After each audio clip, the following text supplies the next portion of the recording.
नमस्कार।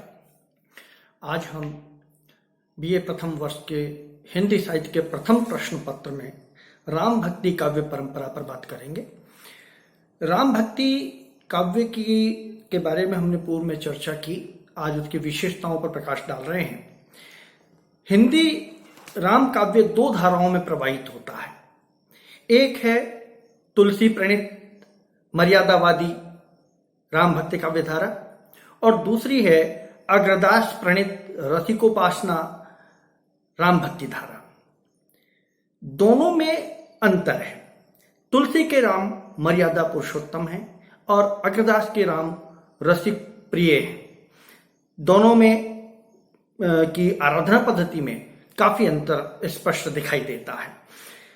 बाकी और जो साहित्यकार रहे, राम भक्त रहे, जिन्होंने राम पर लिखा, उनके ज्यादातर के भाव तुलसी के भाव से मिलते हैं। ज्यादातर ने तुलसी का ही अनुकरण किया है।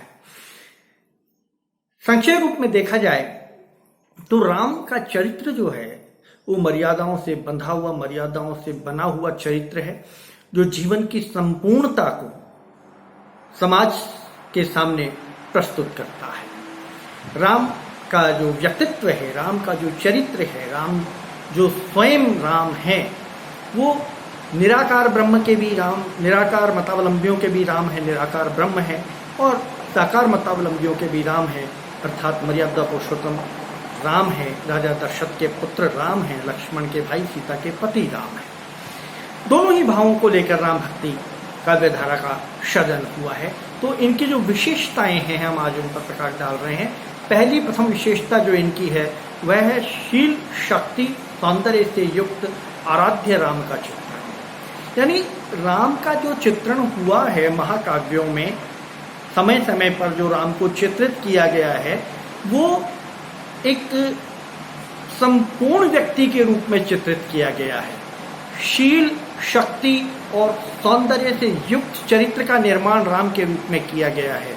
वह मर्यादा का पालन करते हैं। वह राम जो है पराकाष्ठा, मानवता की पराकाष्ठा पर जाकर स्थापित होते हैं।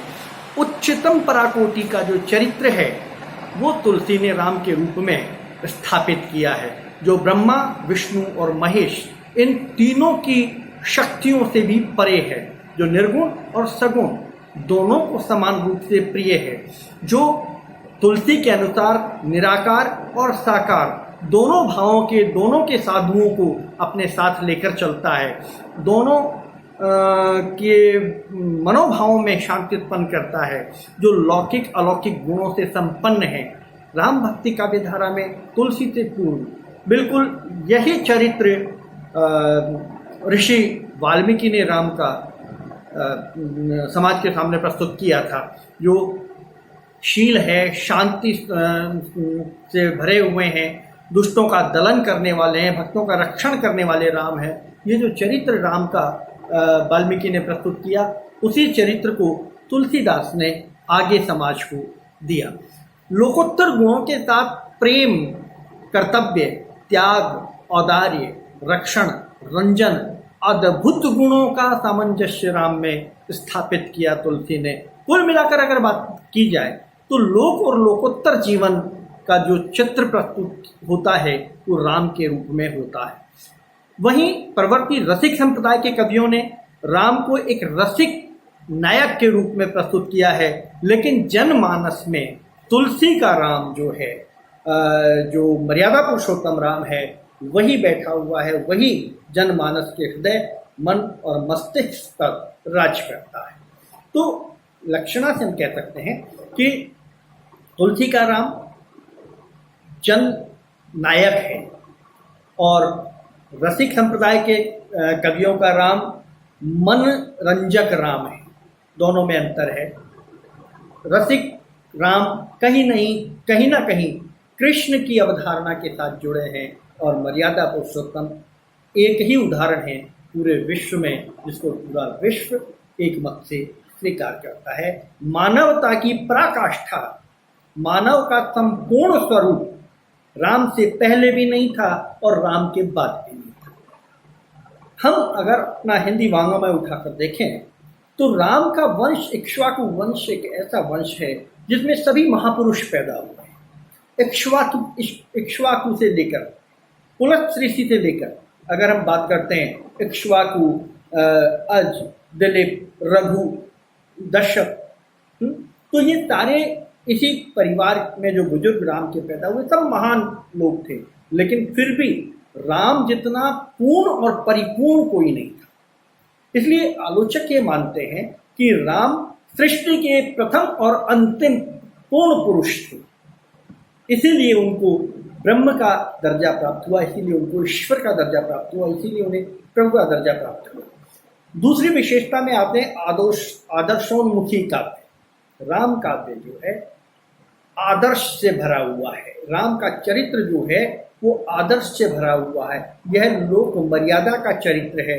यहाँ एक आदर्श पुत्र है, आदर्श पति है, आदर्श भाई है, आदर्श पिता है, आदर्श राजा है, आदर्श मित्र है, आदर्श शत्रु है। यानी आदर्श है। शत्रुता भी अगर की है तो आदर्श शत्रुता की है। उन्होंने जब रामेश्वरम की स्थापना का बीड़ा उठाया, रामेश्वरम स्थापना का मन किया, तो उन्होंने सबसे पहले अपने जो सलाहकार थे उन सलाहकारों से कहा कि उचित पुरोहित आप ढूंढ कर लाइए जो रामेश्वरम की स्थापना करवा सके, शिवलिंग की स्थापना करवा सके। तो जामवंत जी ने कहा कि यहाँ इस पूरे लोक में केवल एक ही पुरोहित है जो प्रकांड है, और वो है लंका का राजा रावण, पुलस्त्य ऋषि का पुत्र, जो कर्मकांडी ब्राह्मण था और ऐसा पंडित था, ऐसा पांडित्य उनमें था जब भूतो न भविष्य। तो राम ने कहा कि जाइए आप उनसे निवेदन कीजिए। जामवंत जी रावण के पास गए। जामवंत जी बहुत बुजुर्ग थे। रावण के दादा जामवंत जी के मित्र थे। तो जामवंत जी का बहुत रावण ने सम्मान किया, आदर सहित उन्हें अपने महल में बुलाया, उनका स्वागत सत्कार किया, प्रणाम किया, आसन दिया, और उसके बाद उनसे पूछा कि कहिए ऋषिवर आप कैसे पधारे। जामवंत ने कहा आचार्य आज मैं लंकापति रावण से मिलने नहीं आया, आचार्य रावण से मिलने आया। उन्होंने कहा बताइए। मैं आचार्य रावण आपके सामने उपस्थित कि मुझे एक अनुष्ठान करवाना है अपने जजमान के लिए, और उसमें आपको मैं आचार्य नियुक्त करना चाहता हूं। रावण ने कहा कि जामवंत जी निश्चित रूप से कोई बहुत बड़ा अनुष्ठान है, आप मुझे बताइए क्या अनुष्ठान है और किसके लिए करना है। जामवंत जी ने कहा अयोध्यापति राजा दशरथ के पुत्र राम रामेश्वरम में शिवलिंग की स्थापना करना चाहते हैं अपनी विजय प्राप्ति के लिए, और उसमें अपना आचार्य आपको नियुक्त करना चाहते हैं। आप श्रेष्ठता देखिए चरित्र की, रावण के चरित्र की श्रेष्ठता देखिए, राम के चरित्र की श्रेष्ठता आपने देखी कि उन्होंने जामवंत को रावण के पास आचार्य नियुक्त करने के लिए भेजा, अपने शत्रु के पास। अब रावण के चरित्र की श्रेष्ठता देखिए कि रावण ने कहा कि हे जामवंत जी, शायद वो अनुष्ठान लंका विजय के लिए होगा।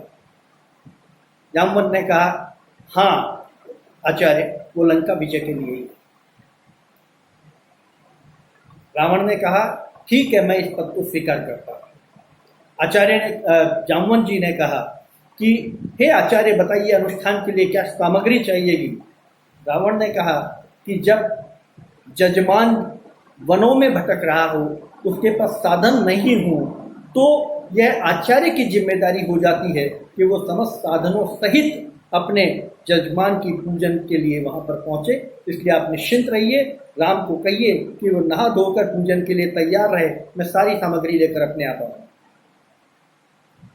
जामवंत जी वहां से चले गए।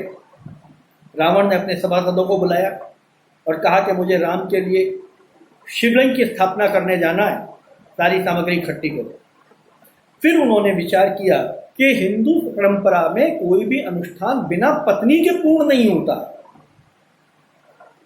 तो वे रथ लेकर सीता के पास गए और सीता से कहा कि सीता, राम शिवलिंग की स्थापना करना चाहते हैं रामेश्वरम में, और उस अनुष्ठान में उनकी पत्नी का उनके साथ होना बहुत जरूरी है। इसलिए तुम स्नान करके मेरे पुष्पक विमान में बैठ जाओ, तुम्हें मेरे साथ चलना है अनुष्ठान के लिए। ये ध्यान रहे कि वहां भी तुम मेरे संरक्षण में ही हो। सीता ने प्रथम बार रावण को जो आज्ञा आचार्य कहकर प्रणाम किया। और देखिए महानता उस चरित्र की कि रावण ने अखंड सौभाग्यवती का उन्हें वरदान दिया। चरित्र की श्रेष्ठता, हम एक ही पक्ष को देखते हैं। ये उदाहरण आपको किसी भी रामायण में नहीं मिलेगा, है वाल्मीकि रामायण में भी नहीं है और रामचरितमानस में भी नहीं है। ये आपको वर्णन मिलेगा कंबन की रामायण में। दक्षिण के कंबन की रामायण का उदाहरण मैं आपको सुना रहा। रावण सीता को लेकर रामेश्वरम में आए। राम और लक्ष्मण दोनों भाइयों ने रावण को प्रणाम किया। रावण ने कहा कि राम, पूजा के लिए पत्नी का होना बहुत जरूरी है। राम ने कहा कि आचार्य पत्नी नहीं है, उसका कोई आप बताइए कोई तरीका। बोले देखिए, 3 अगर कारण होते हैं तो तरीके हैं। यदि आपका विवाह नहीं हुआ होता, यदि आपकी पत्नी का देहांत हो गया होता, और यदि आपकी पत्नी ने आपको त्याग दिया होता या आपने उनको त्याग दिया होता, तब तो इसका विधान है। लेकिन आपकी पत्नी है, इसलिए पत्नी का होना अनिवार्य है। तो राम बड़े संकोच में पड़ गए कि क्या किया जाए। तब रावण ने कहा कि एक आचार्य होने के नाते मेरा कर्तव्य था कि मैं आपकी पूजा को पूर्ण करूं, सार्थक करूं। इसलिए आपकी पत्नी बाहर रथ में बैठी है, आप उन्हें लिवा लाए। ध्यान रहे वो अभी भी मेरे संरक्षण में है, लंकापति रावण के संरक्षण में। सीता आई, रामेश्वरम की स्थापना हुई, सीता के हाथों शिवलिंग की स्थापना हुई। मैं आपको यहाँ एक चीज और बताना चाहता हूँ कि इससे पूर्व राम ने हनुमान को शिवलिंग लाने के लिए भेज दिया था। और हनुमान तो हनुमान है, आपको पता है। जब उनसे संजीवनी बूटी मंगाई थी तो वो पूरा पर्वत उखाड़ लाए थे। अब क्या पता साक्षात शिव जी को ही उठा लाए या शिवलिंग लाए, लेकिन उन्हें विलंब हो रहा था। तो रावण ने कहा कि आप मिट्टी का शिवलिंग बनाइए। सीता ने मिट्टी का शिवलिंग बनाया, उसकी स्थापना की। इतने में ही हनुमान जी शिवलिंग ले आए और हनुमान जी ने मेरे लाए हुए शिवलिंग की स्थापना की। राम ने समझाया कि नहीं, एक ही बात है, आपका शिवलिंग की स्थापना कर, नहीं मेरे शिवलिंग की स्थापना कीजिए। तो हनुमान जी के गर्व को चूक करने के लिए राम ने कहा कि अच्छा ठीक है हनुमान जी, आप खुद उस मिट्टी के शिवलिंग को हटा दीजिए और आपके शिवलिंग की यहाँ स्थापना कर दीजिए।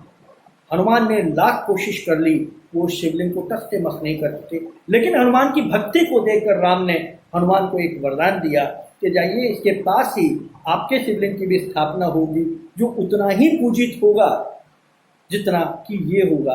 और उसके पास ही थोड़ी दूरी पर हनुमान जी द्वारा लाए गए शिवलिंग की स्थापना की गई, जो हनुमान जी के नाम से ही, हनुमानेश्वरम के नाम से वो प्रसिद्ध है। उसकी भी उतनी ही मान्यता है। और जो रामेश्वरम के दर्शन करने जाता है वो हनुमानेश्वरम के भी दर्शन करता है।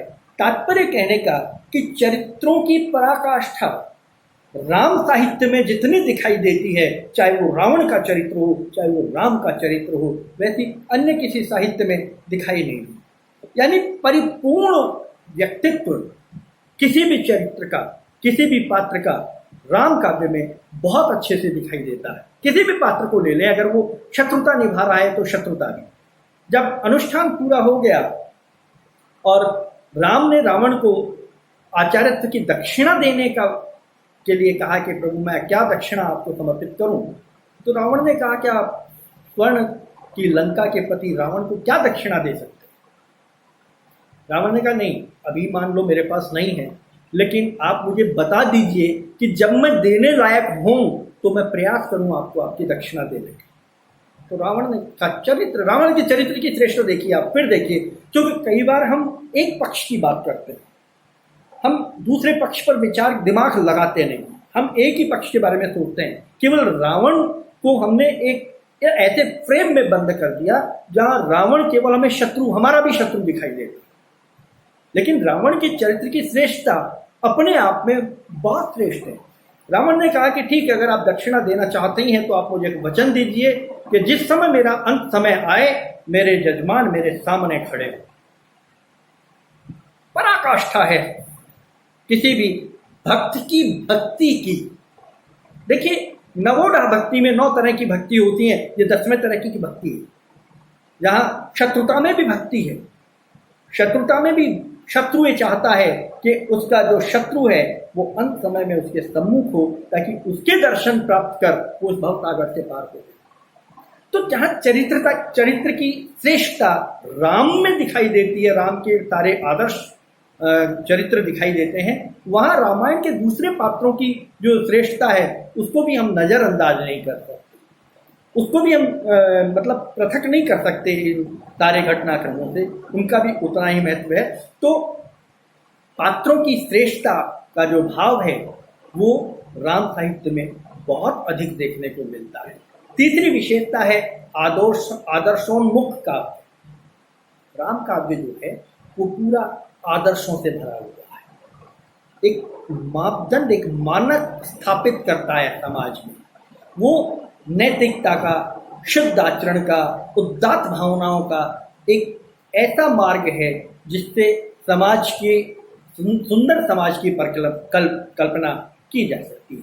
तो हम यहाँ देखें कि सीता, कौशल्या, कैकेयी, दशरथ, सबरी, केवट, भील राजा, किरातराज, ये सारे के सारे जितने भी चरित्र, जिनको गौण चरित्र मान सकते हो आप, इनमें से बहुत सारे चरित्रों को वो भी आदर्श प्रस्तुत करते हैं। उनके आदर्श भी रामायण में एकदम पॉइंट आउट करने वाले बिंदु हैं कि उनके चरित्र को भुलाया नहीं जा सकता, जैसे कि आदर्श राम को नहीं भुलाया जा सकता। मैंने जैसे भी पूर्व में कहा, आदर्श राजा, आदर्श पिता, आदर्श भाई, आदर्श पुत्र, सभी आदर्श चरित्र के रूप में राम उपस्थित हुए। तो एक आदर्शोन्मुख चरित्र का काव्य राम काव्य दिखाई देता है, माना जाता है, जिसमें चरित्र की, आदर्श की श्रेष्ठता प्रणीत होती है। तीसरा बिंदु है वैदिक भक्ति का अपनाव, सर्वांग पूर्ण भक्ति भावना। अर्थात इस काव्य में जो निहित भक्ति भावना है वो अपेक्षाकृत बहुत उदार है।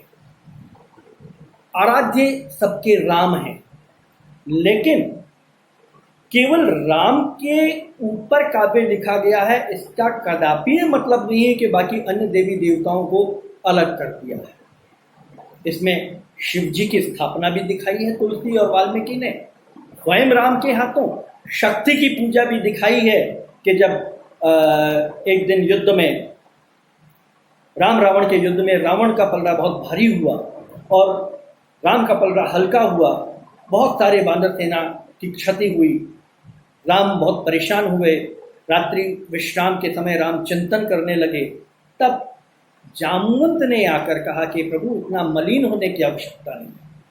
तो राम ने कहा कि मुझे आज ऐसा लगा कि रावण अकेला युद्ध नहीं कर रहा है, रावण के साथ शक्ति युद्ध कर रहा है। जामवंत जी ने कहा कि आप बिल्कुल सही कह रहे हैं, रावण के साथ शक्ति युद्ध कर रही है, आप भी शक्ति का अनुसंधान कीजिए। राम ने कहा कि ठीक है, कल से युद्ध का सेनापति जो है लक्ष्मण होंगे और मैं शक्ति का अनुसंधान करूंगा। राम ने शक्ति का अनुसंधान किया। मैं आपको वो प्रसंग बता रहा हूँ जहाँ से नवरात्रा की स्थापना हुई थी, नवरात्रा का प्रचलन प्रारंभ हुआ था कि नवरात्रि क्या है।